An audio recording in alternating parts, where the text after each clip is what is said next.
Bangladesh versus Australia সিরিজে থাকছে চমক, প্লেয়ারদের জন্য থাকছে কোটি টাকার গাড়ি জেতার সুবর্ণ সুযোগ। হ্যালো দর্শক, আপনারা দেখছেন কাকা কোম্পানি আর আমি লিমন আছি আপনাদের সাথে। তামিম ইকবাল খান এখন বিসিবি প্রেসিডেন্ট। কিছুদিন আগেও তার সময়টা ভালো যায়নি, আমরা সবাই জানি, কিন্তু সে এখন বিসিবি প্রেসিডেন্ট হয়েই সে দেখাচ্ছে একের পর এক চমক।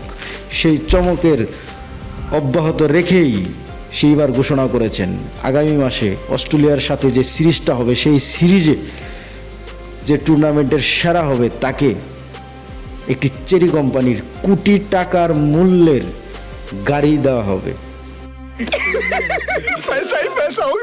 যার কাণ্ড, দর্শকরা বলছে যে আমরা টিভিতে খেলা দেখতে বসবো না, গাড়ির মডেল দেখতে বসবো। একে অপরের সাথে মজা করছে যে ভাই আমরা এবার সিরিজেও জিতবো, গাড়িও জিতবো। আর বাংলাদেশি প্লেয়াররাও তো কম যায় না, তারাও ভাবছে যে এবারে সিরিজে একটি গাড়ির মালিক তো হতে পারবো, তো এই সুযোগ তো মিস করা যায় না। এবার সিরিজেও জিতবো, গাড়িও জিতবো। তো আপনাদের কি মনে হয় কে জিততে পারে এই সিরিজ এবং চেরি কোম্পানির কোটি টাকা মূল্যের গাড়ি?